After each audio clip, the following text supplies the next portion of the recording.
सर्वांचे करिअर मित्र काउन्सिलिंगमध्ये स्वागत. बऱ्याच विद्यार्थ्यांना असे प्रश्न पडतात की नक्की चांगली ब्रांच निवडायची की चांगलं कॉलेज निवडायचं. मग कोणत्या ब्रांचला फ्युचरमध्ये स्कोप असेल, मग त्या ब्रांचमधनं आम्हाला चांगली प्लेसमेंट मिळेल का, किंवा लोअर कॉलेजेसमध्ये CSIT घ्यायचं की Tier 1 कॉलेजेसमध्ये मेकॅनिकल, सिव्हिल किंवा मेटलर्जी. जर असे तुमचे सगळे प्रश्न असतील तर या व्हिडिओमध्ये या सर्व प्रश्नांची तुम्हाला उत्तरं मिळतील. व्हिडिओ पूर्ण शेवटपर्यंत बघा आणि नक्की तुम्हाला कोणता राईट डिसिजन घ्यायचा आहे ते स्वतः एकदा ॲनालिसिस करून या व्हिडिओनंतर ठरवा. तर सगळ्यात पहिला प्रश्न म्हणजे Tier 1 कॉलेजेसमध्ये कोर ब्रांचेस घ्यायच्या की Tier 2-3 कॉलेजेसमध्ये CSIT किंवा ENTC ब्रांच घ्यायची. तर या व्हिडिओला सुरुवात करण्याआधी मला एक तुम्हाला विचारायचं आहे की तुम्ही हा जो प्रश्न आहे तो एकदा स्वतःच्या मनाला विचारा की नक्की आपल्याला इंजिनिअरिंग कशासाठी करायची आहे. जर तुम्हाला इंजिनिअरिंग ही फक्त पैसे कमवण्यासाठी किंवा तुमचं फ्युचर सिक्युअर करण्यासाठी आणि चांगला जॉब मिळवण्यासाठी करायची असेल तर मग तो सिनेरिओ कम्प्लिटली वेगळा असेल. आणि दुसरा सिनेरिओ असे असेल की नक्की तुमच्या ज्या फील्डमध्ये किंवा ज्या गोष्टीमध्ये तुमचा इंटरेस्ट आहे त्या इंटरेस्टनुसारच तुम्हाला इंजिनिअरिंग करायची, मग ती कम्प्लिटली वेगळी गोष्ट आहे. जर तुम्हाला सिव्हिल, मेकॅनिकल किंवा इथिकल हॅकिंग किंवा ब्लॉकचेन किंवा इलेक्ट्रॉनिक्स यामध्ये जर इंटरेस्ट असेल तर नक्कीच तुम्हाला ज्या गोष्टीमध्ये इंटरेस्ट आहे त्याच गोष्टीमध्ये तुम्ही इंजिनिअरिंग करा. मग त्या गोष्टीमध्ये असा विचार नका करू की किती प्लेसमेंट असेल, पुढे त्याला स्कोप असेल का, ते कम्प्लिटली वेगळं आहे. आता राहिला प्रश्न तुम्हाला फक्त चांगल्या जॉबसाठी आणि चांगलं फ्युचर सिक्युअर करण्यासाठी इंजिनिअरिंग करायची. मग आणि त्यातल्या त्यात तुम्हाला जर कमी मार्क्स आहेत, मग कमी मार्क्सवर चांगली ब्रांच घ्यायची, कोर ब्रांच घ्यायची की Tier 3 कॉलेजमध्ये CSIT घ्यायचं.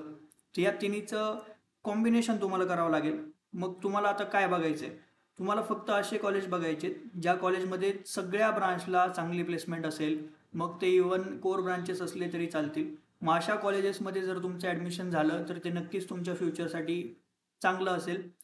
आणि जर तुम्हाला तिथे ॲडमिशन नसेल मिळत मग Tier 2 मध्ये काय घ्यायचं, Tier 3 मध्ये काय घ्यायचं, ENTC कधी घ्यायची किंवा CSIT कधी घ्यायची, याच सगळ्या प्रश्नांची उत्तरं तुम्हाला या व्हिडिओमध्ये मिळतील. आता या गोष्टीसाठी पहिला प्रश्न तर हा आहे की Tier 1 कॉलेजेसमध्ये इन्स्ट्रुमेंटेशन, मेकॅनिकल, सिव्हिल, इलेक्ट्रिकल अशा कोर ब्रांच घ्यायच्या की Tier 2 आणि 3 मध्ये CSIT या ब्रांच घ्यायच्या. तर हे सगळं डिपेंड करतं तुमच्या सिच्युएशननुसार. तर जर तुमची सिच्युएशन 95+ एवढी पर्सेंटाईलची असेल आणि तुम्हाला फक्त चांगल्या स्कोप असणाऱ्या ब्रांचमध्ये ॲडमिशन घ्यायचं असेल तर तुम्ही डोळे झाकून तुम्हाला Tier 2 कॉलेजेसमध्ये CSIT, AIDS ह्या ब्रांच मिळतील. डोळे झाकून तुम्ही या ब्रांचसाठी गेलं पाहिजे. दुसरा एक सिच्युएशन आहे ती म्हणजे 90+ पर्सेंटाईल. जर तुम्हाला 90 ते 95 पर्सेंटाईल इथपर्यंत जर पर्सेंटाईल असतील तर तुम्हाला कोणते कॉलेजेस मिळतील. ऑब्व्हियसली Tier 2 मध्ये जे लोअर कॉलेजेस आहेत, म्हणजे आता पुण्यातलं सांगायचं झालं तर MMCOE किंवा मॉडर्न किंवा सिंहगड असे कॉलेजेस तुम्हाला मिळू शकतात. मग या कॉलेजमध्ये CSITची एकदम चांगली प्लेसमेंट आहे का, तर अजिबात नाहीये. मग नक्की तुम्हाला काय करायचंय, तुम्हाला Tier 1 कॉलेजमध्ये स्पॉट राऊंडमध्ये फोकस करायचा आहे तो ENTC ब्रांचसाठी. कारण ENTC ही एक अशी हायब्रिड ब्रांच आहे ज्यामध्ये स्कोप पण असेल, तुम्ही CSIT साठी इलिजिबल पण असाल आणि तुम्हाला कोर ब्रांचमध्ये सुद्धा जॉब मिळू शकतात. तर त्यामुळे 90+ जेवढे पर्सेंटेज असणारे मुलं आहेत त्यांनी फोकस करायचं आहे कम्प्लिटली Tier 1 कॉलेजेसमध्ये ENTC घेण्यासाठी. मग ते VIT ENTC असो, PCCO ENTC असो, SPIT असो, DJ संघवी असो किंवा जे कोणते Tier 1 कॉलेजेस असतील तिथे. 95+ वाल्यांनी तर ऑब्व्हियसली CSIT घ्यायचे किंवा AIDS Tier 2 कॉलेजेसमध्ये. आणि त्याशिवाय जर तुम्हाला Tier 1 कॉलेजेसमध्ये AIDS, AIML वगैरे ब्रांच मिळत असतील तर तिथे स्पॉटमध्ये तुम्ही ट्राय करायचं आहे. ओके, तर यांची सिच्युएशन एकदम सिंपल आहे, यामध्ये काही वेगळं काही विचार करण्याची गरज नाहीये. आता जर तुम्हाला असं पण जर वाटत असेल की जर तुम्हाला Tier 1 कॉलेजमध्ये ENTC वगैरे जर नाही मिळाले तर काय करायचं, तर मग हे काही जे मेकॅनिकल इन्स्ट्रुमेंटेशन वगैरे आहे तिथं तुम्ही गेलं तरी डिपेंड करतं. आता जर तुम्हाला असं असेल की ब्रांचचा काही प्रॉब्लेम नाहीये, फक्त पैसेच कमवायचे, मग ते कसे पण आले तरी चालतील. मग आता ही COEP ची प्लेसमेंट आहे. इथं तुम्हाला क्लिअरली दिसतंय इन्स्ट्रुमेंटेशन ह्या ब्रांचसाठी 10.9 एवढं ॲव्हरेज पॅकेज आपल्याला बघायला मिळतं. Manufacturing, science and engineering, metallurgy असो, सिव्हिल असो किंवा प्लॅनिंग असो, प्रत्येक ब्रांचमध्ये तुम्हाला इथे 6, 8, 10 एवढ्या रेंजमध्ये तुम्हाला पॅकेज बघायला मिळेल. याशिवाय तुम्हाला काय या कॉलेजमध्ये मिळेल, तर एकदम जे हुशार विद्यार्थी असतात किंवा जे MPSC, UPSC किंवा वेगवेगळ्या फील्डमध्ये एक्सपर्ट असतात, अशा मुलांचं तुम्हाला कनेक्शन या कॉलेजमध्ये बघायला मिळेल. त्यामुळे तुमचं फ्युचर तर सिक्युअर होईलच, त्याचबरोबरीने तुमचे असे एवढे चांगले कॉन्टॅक्ट बिल्ड होतील की तुम्ही फ्युचरमध्ये तुमचा स्वतःचा बिझनेस असेल किंवा ज्या कोणत्या फील्डमध्ये जायचं तिथे तुम्ही जाऊ शकता. मग आता हे झालं सीयूपीचं. दुसरं जर आहे तर आता व्हीजेटीआयचे आपण बघू. हा डेटा आहे तो व्हीजेटीआयचा. व्हीजेटीआय या कॉलेजमध्ये सीएसआयटी तर सोडा, इलेक्ट्रिकलची प्लेसमेंट देखील 11 लाख, इलेक्ट्रॉनिक्सची 11 लाख, त्यानंतर त्यापुढे सिव्हिलची सुद्धा 6 लाख रुपये, मेकॅनिकलची 7, प्रोडक्शनची 8, एवढी तुम्हाला ॲव्हरेज सॅलरी इथे बघायला मिळते. इथे देखील सेम सिनेरिओ असेल. सगळे जे हुशार विद्यार्थी असतील, जे आपण म्हणतो की एकदम हाय क्लास जे तुम्हाला विद्यार्थी मिळतील ते सगळे इथे मिळतील. चांगले कनेक्शन बिल्ड होतील आणि फ्युचर देखील सिक्युअर होईल. त्यामुळे जर तुम्हाला फ्युचरमध्ये कुठल्या ब्रांचमध्ये जायचं ह्याचं जर प्रॉब्लेम नसेल तर नक्कीच 90+ असणाऱ्या विद्यार्थ्यांनी टियर 1 कॉलेजमध्ये कुठलीही ब्रांच घेतली तरी काही प्रॉब्लेम नाहीये. पण जर तुम्हाला फक्त टेक ब्रांचचे रिलेटेड हवे असतील तर मग तुम्ही पहिला प्रेफरन्स द्यायचा आहे जो ईएनटीसीसाठी.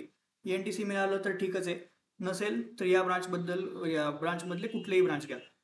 आता नक्की कट ऑफ काय असतो, तर कट ऑफ जर बघायला गेलो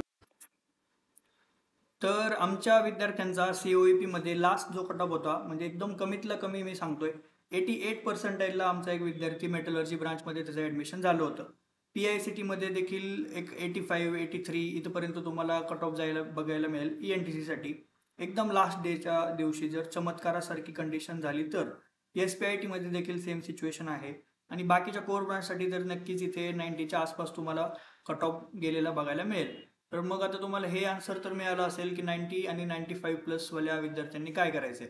आता दुसरं जो सिच्युएशन आहे ती 85 किंवा 78 ते 80% रेंजमधली. 85+ असणारे जे विद्यार्थी आहेत, तुम्हाला कॅपमध्ये टियर 3 सोडून कुठलंच कॉलेज लागणार नाहीये. टियर 3 मध्ये सुद्धा जे लोअर टियर 3 कॉलेजेस असतील तेथेच तुम्हाला CSIT किंवा EIDS वगैरे लागू शकतं. मग आता तुम्ही काय करायचंय, तर तुम्ही देखील हाच फोकस करायचा आहे की टियर 1 कॉलेजमध्ये ENTC कशी मिळेल. जर नसेल मिळत तर मग बाकीच्या ब्रांचसाठी देखील फोकस करा. ते पण नसतील मिळत तर टियर 2 कॉलेजेसमध्ये AIDS, AIML किंवा सायबर सिक्युरिटी ह्या ज्या स्पेशलाइज्ड ब्रांच आहेत इथे ट्राय करा. ते जरी नसेल मिळत तरी मग ENTC या टियर 2 कॉलेजमध्ये घ्यायची का, हा एक मोठा प्रश्न सगळ्या विद्यार्थ्यांना पडतो की 85% जर मला RSCOE, AISSMS IoT, DY Patil अकोर्डी, DY Patil Pimpri या कॉलेजमध्ये ENTC मिळत असेल तर काय करायचं. जर तुमचं एक गोष्ट लक्षात घ्या, टियर 3 कॉलेजेसमध्ये एकदम लोअर कॉलेजमध्ये जर तुमचं ॲडमिशन होत असेल, इवन CSIT असलं तरी तुम्ही ते घेऊ नका. स्पॉट राऊंडमध्ये टियर 2 कॉलेजमध्ये ENTC तुम्हाला आरामात मिळेल. डोळे झाकून टियर 2 कॉलेजेसमध्ये ENTC ब्रांच घ्या, कारण तिथे तुम्हाला प्लेसमेंटची अपॉर्च्युनिटी जास्त मिळेल. तुम्ही 4 वर्षात ग्रॅप केलेल्या स्किलनुसार तुमची प्लेसमेंट होईल आणि तिथे प्रोडक्ट बेस्ड कंपनीज देखील येतात. आता उदाहरणार्थ सिंहगडमध्ये NVIDIA कंपनी आली होती. SKN मध्ये एक आमचा विद्यार्थी होता. SKN मध्ये काशीबाई नवले म्हणजेच त्या कॉलेजचा कट ऑफ एक 91च्या आसपास होता. तिथं त्याला IT ब्रांच मिळालेली होती. NVIDIA ही प्रोडक्ट बेस्ड कंपनी तिथे आली आणि त्याचं 3rd इयरमध्ये त्याला 9 lakhs per annum ची इंटर्नशिप मिळाली. तर पुढे त्याचं काय किती अपग्रेड करेल तो तर त्याच्यावर आहे.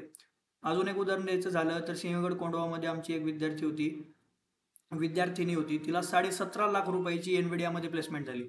म्हणजे या प्रोडक्ट बेस्ड कंपनीत जर येत असतील, जर तुम्हाला तिथे चान्स मिळत असेल तर नक्कीच तिथे कॉलेज ENTC जरी भेटलं तरी तुम्ही डोळे झाकून घ्या. आता दुसरा प्रश्न येतो 78 आणि 80% वाल्या स्टुडंटचा. यांना देखील मी सेम सांगेल, तुम्हाला काही खूप चांगलं कॉलेज CSIT साठी मिळणार नाहीये. ENTC साठी जी कुठली चांगली ब्रांच तुम्हाला ज्या टियर 2 कॉलेजमध्ये मिळू शकते ते तुम्ही डोळे झाकून घ्या. तोच तुमच्यासाठी बेस्ट ऑप्शन असेल. आणि दुसरी एक गोष्ट म्हणजे जर तुम्हाला टियर 1 कॉलेजमध्ये कुठलीही ब्रांच मिळत असेल तरी देखील ट्राय करा. मिळण्याचे चान्स कमीच आहेत पण तरी ट्राय करा. आणि टियर 2 कॉलेजेसमध्ये ENTC साठी ट्राय करा. आता बाकी दुसरी सिच्युएशन आहे ती 68 ते 78% किंवा 70 ते 78%. आता इथंपासून तुम्हाला ENTC चे चान्स थोडेसे कमी बघायला मिळतील. आता जर ENTC नसेल मिळत तर मग कोणती ब्रांच घ्यायची. मग त्यामध्ये तुम्हाला बाकी ECE असेल म्हणजेच इलेक्ट्रिकल अँड बाकी कंबाईन ज्या ब्रांच असतात म्हणजे इलेक्ट्रिकल अँड कम्प्युटर इंजिनिअरिंग किंवा ह्या सगळ्या ब्रांच आपण आपल्या ब्रांचवाल्या व्हिडिओमध्ये डिस्कस केल्यात. तर अशा जर ब्रांच तुम्हाला ECE वगैरे मिळत असतील तर त्या घ्यायचं ट्राय करा. टियर 2 कॉलेजेसमध्ये जरी तुम्ही ENTC घेतलं तरी ठीक आहे, चांगलं आहे. आणि लोअर टियर 2 कॉलेजेसमध्ये जरी तुम्हाला ENTC मिळत असेल तरी ते तुम्ही डोळे झाकून घ्या, कारण तोच तुमच्यासाठी बेस्ट ऑप्शन ठरणार आहे. किंवा तुम्हाला जर असं डोक्यात असेल की मॅनेजमेंट कोटा आहे, इन्स्टिट्यूट कोटा आहे, मग तिथून ॲडमिशन होऊ शकतं का, तर नक्कीच होऊ शकतं. त्या मॅनेजमेंट कोटाचा कट ऑफ चेक करा, तिथली मेरिट लिस्ट कधी येणार आहे किंवा तिथे तुम्हाला फॉर्म कधी भरायचा आहे स्पॉट राऊंडमध्ये हे तुम्ही चेक करा, जेणेकरून तुम्हाला हे कॉलेजेस मिळतील. किंवा टियर 3 कॉलेजमध्ये जर CSIT तुम्हाला मिळू शकतील, म्हणजे आता बऱ्यापैकी कॉलेजेस तर टियर 3चे स्पॉट राऊंड फेअरली कंडक्ट करतच नाहीत. पण जर असं एखादं कॉलेज आहे की जिथे त्यांनी फेअरली राऊंड कंडक्ट केला आहे आणि तिथे तुम्हाला CSIT मिळते, तर 100% तुम्ही ती CSIT ब्रांच घ्या टियर 3 कॉलेजेसमधली. ओके, आता मी हे कुठल्या मुलांसाठी सांगतोय तर 68 पासून ते 78 पर्सेंटाईल पर्यंत या स्टुडंटसाठी. नेक्स्ट सिच्युएशन आहे ती 50 ते 70 मधली आणि त्याच्यापेक्षा खालची. आता ज्यांना 50 पर्सेंटाईल पेक्षा कमी मार्क्स आहेत, तर तुम्हाला ENTC साठीचा जो ऑप्शन आहे तो सुद्धा जवळजवळ बंद झालेला असेल. तुमच्या पुढे फक्त एक ऑप्शन असेल, तो म्हणजे कोर ब्रांचचा. कॅप राऊंडमध्ये नक्कीच तुम्हाला कुठल्या ना कुठल्या कॉलेजमध्ये कोर ब्रांच नक्कीच मिळेल, कारण बऱ्यापैकी वॅकंट सीट्स असतात. मग या वॅकंट सीट्समध्ये तुम्हाला कोर ब्रांच मिळाल्यानंतर स्पॉट राऊंडमध्ये तुम्हाला टियर 2 कॉलेजेसमध्ये कोर ब्रांच किंवा टियर 3 कॉलेजेसमध्ये देखील कोर ब्रांचसाठी ट्राय करायचं आहे. जर तुम्हाला इथे मिळत असेल तर नक्कीच घ्या.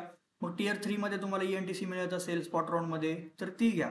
ओके, आणि 50 ते 70 पर्सेंटाईल जे विद्यार्थी असतील त्यांनी टियर 3 मध्ये घेऊच नका. टियर 2 मध्ये आरामात तुम्हाला कोर ब्रांच मिळेल एखादी, ती कोर ब्रांच तुम्ही घेऊ शकता. स्पॉट राऊंडचा कट ऑफ काय असतो?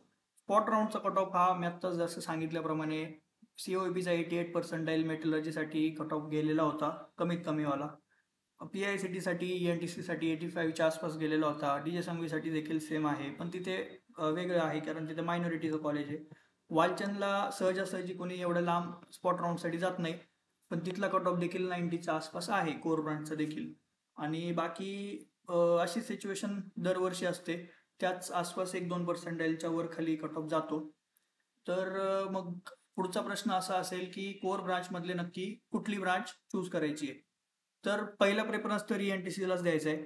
ENTC नंतर मग तुम्हाला जर ज्या गोष्टीमध्ये इंटरेस्ट आहे, आता समजा कोणाच्या घरातले बिल्डर असतील किंवा सिव्हिल लाईनमध्ये आधीचेच असतील, तर त्यांनी सिव्हिलसाठी गेलेलं कधी पण चांगलं आहे. कोणाचे जर घरचे त्यांची फर्म वगैरे असेल सिव्हिलसाठी किंवा त्यांच्या घरी कोणी आधीच कुठल्या चांगल्या कंपनीमध्ये इलेक्ट्रिकल वगैरे तिथून करून त्यांनी कोर फील्डमध्ये असतील, तर त्यांनी ती करा, कारण तुम्हाला त्यांच्या रेफरन्सनुसार चांगला जॉब मिळू शकतो. इन्स्ट्रुमेंटेशन देखील चांगला ऑप्शन आहे. मग पहिल्यांदा ENTC साठी जायचंय. ENTC हा काही मी प्रेफरन्स नाही बनवला बरं का. तुम्हाला असं वाटेल की ENTC नंतर मेकॅनिकल नंतर सिव्हिल घ्यायचे, असं काही नाहीये. ते डिपेंड करतं तुमच्या इंटरेस्टनुसार आणि तुम्हाला किती डिफिकल्टी लेवल इंजिनिअरिंगची करायची आहे त्यावर. आता मेकॅनिकल ब्रांच जर बोलायचं झालं तर बऱ्यापैकी डिफिकल्ट ब्रांच आहे. ENTC देखील डिफिकल्ट आहे, म्हणजे पास होण्याच्या दृष्टीने सांगतोय मी. इन्स्ट्रुमेंटेशन ही जरा त्या रिलेटिव्हली थोडीशी कमी डिफिकल्ट आहे. मेटलर्जी देखील त्या लेवलने कमी डिफिकल्ट आपल्याला बघायला मिळते. ॲटोनॉमस कॉलेजमध्ये कुठलीही जरी ब्रांच घेतली तरी तुम्हाला पासिंगचं काही टेन्शन नसेल, कारण तिथे एक्झाम पॅटर्न आणि सिलेबस स्वतः कॉलेज डिसाईड करतात. तर त्यामुळे तुमच्या इंटरेस्टनुसार तुम्ही ह्या ब्रांच निवडा. त्यातल्या त्यात पहिला प्रेफरन्स हा ENTC साठी द्या. ENTC साठी इन्स्ट्रुमेंटेशनसाठी द्या टियर 1 कॉलेजमध्ये. आणि जर तुम्हाला इंटरेस्ट असेल तर मग मेकॅनिकलला पण तुम्ही देऊ शकता. लास्ट प्रेफरन्स सिव्हिलला असलं पाहिजे. जर सिव्हिल तुमच्या घरातलं कोणी असेल तर पहिला प्रेफरन्स सिव्हिलला द्या. नंतर मग ENTC नंतर इलेक्ट्रिकलला तुम्ही प्रेफरन्स द्यायचा आहे. तर आय होप की तुम्हाला तुमच्या प्रश्नांची उत्तरं मिळालेली असतील. पण या सिच्युएशनच्या व्यतिरिक्त जरी अशा बऱ्याच सिच्युएशन आहेत, मग कुणाला त्यांची सिटी सोडायची नाहीये किंवा त्यांना जवळ कॉलेज पाहिजे, मग कमी मार्क्स आहेत, मग काय करायचं, असे बरेच सिनेरिओ असतील, तर तुम्ही मला पर्सनली कॉन्टॅक्ट करा. पर्सनली आपल्या या व्हिडिओच्या ग्रुप डिस्क्रिप्शनमध्ये किंवा व्हॉट्सअप ग्रुपची लिंक देखील आपल्या पिन कमेंटमध्ये असेल. तिथून आम्हाला कॉन्टॅक्ट करा. कधी पण कॉन्टॅक्ट करा. आम्ही जे काही तुमची सिच्युएशन असेल त्यानुसार तुम्हाला बेस्ट गाईड करू. त्या व्यतिरिक्त जर तुम्हाला पर्सनल काउन्सिलिंग हवी असेल तर ती देखील घ्या. आपली एकदम लोअर फीजमध्ये आपली पर्सनल काउन्सिलिंग आहे. त्यामध्ये लिस्ट बनवण्यापासून ते तुमचं स्पॉटपर्यंत गायडन्स करण्यापर्यंत आपण तुम्हाला हेल्प करतो. आणि पुढे तुम्हाला जी काही मदत लागेल ॲडमिशनच्या पूर्ण या प्रोसेसमध्ये, ती पूर्ण आम्ही करू. लवकरात लवकर आम्हाला कॉन्टॅक्ट करा आणि आपल्या व्हॉट्सअप ग्रुपला जॉईन व्हा. Thank you for watching this video.